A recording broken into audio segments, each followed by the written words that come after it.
जालौन जिले में कारगिल विजय दिवस के रूप में शहीद हुए वीर जवान की याद में मुख्यालय से लेकर गांव तक बाइक रैली निकालकर उनकी शहादत को याद किया।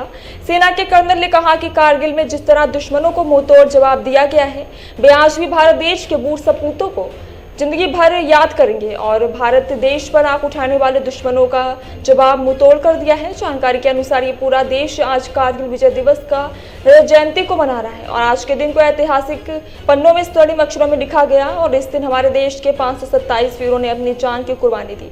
उनकी शहादत की वजह से हम अपना सर फख्र से ऊंचा कर पा रहे हैं। 26 जुलाई को हम अपने उन बहादुर सैनिकों की याद में मनाते हैं जिन्होंने 1999 में कारगिल युद्ध में अपने प्राण न्यौछावर कर दिए।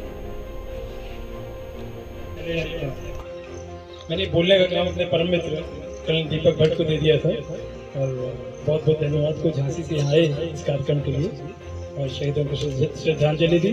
हमारे कैडेट्स को जोश भी बढ़ाने में बहुत बहुत उन्होंने योगदान दिया। सबसे पहले मैं अपने हमारे बीच मौजूद वीर नारियों को नमन करता हूँ और हमारे बीच बैठे हुए एक्स सर्विसमैन ये वेटरन्स हैं एक्चुअली जो इस समय पे हमारे शहीदों के अलावा जिनको नमन करना चाहिए, जिसका सम्मान करना चाहिए। हम सब तो अभी लीग में हैं। असली काम तो इन्होंने पूरी जिंदगी भर अपने परिवार से दूर रह के इस देश के लिए न्यौछावर किया है और हमारे बीच में बैठे हुए हैं। मैं इनकी स्वास्थ्य की और खुशी के लिए शुभकामनाएं देता हूँ और परमात्मा है। और देश ने हमारे लिए क्या करना चाहिए, देश की क्या जिम्मेदारी है, इसके लिए कविता का शीर्षक है हम बस एक गिनती नहीं है। क्योंकि अखबारों में या न्यूज़पेपर्स निकलता है 3, 2, 1, 4 शहीद हो गए, बस हम गिनती तक सीमित रह जाते हैं। इसलिए इसका शीर्षक है हम सिर्फ एक गिनती नहीं। एक सत्य बताना है सबको, ये विनती नहीं है। एक सत्य बताना है सबको, ये विनती नहीं है। हाड़ मांस के हम भी हैं, सिर्फ गिनती नहीं है।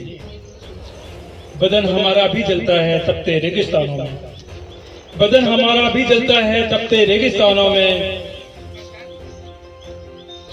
शीतल बयार की चाह तभी बसती है, बदन हमारा भी जलता है तपते रेगिस्तानों में। शीतल बयार की चाह तभी बसती है अरमानों में।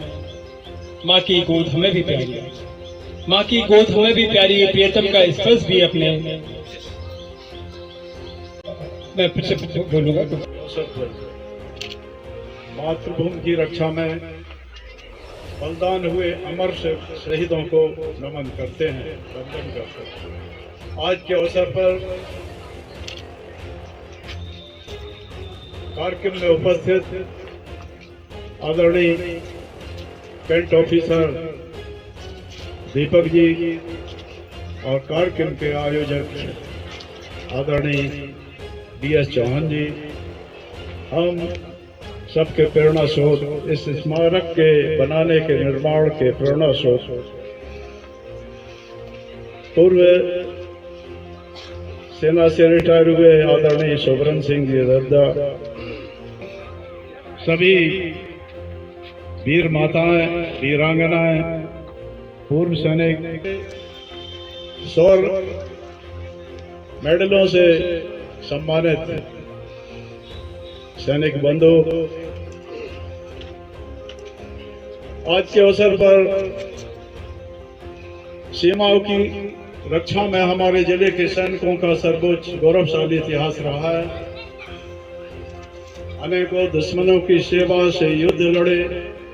आज हमारे बीच ऐसे सैनिक भी उपस्थित हैं, उनका भी हम हृदय से नमन करते हैं।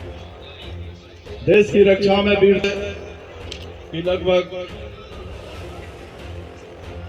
24 वर्षों से लगातार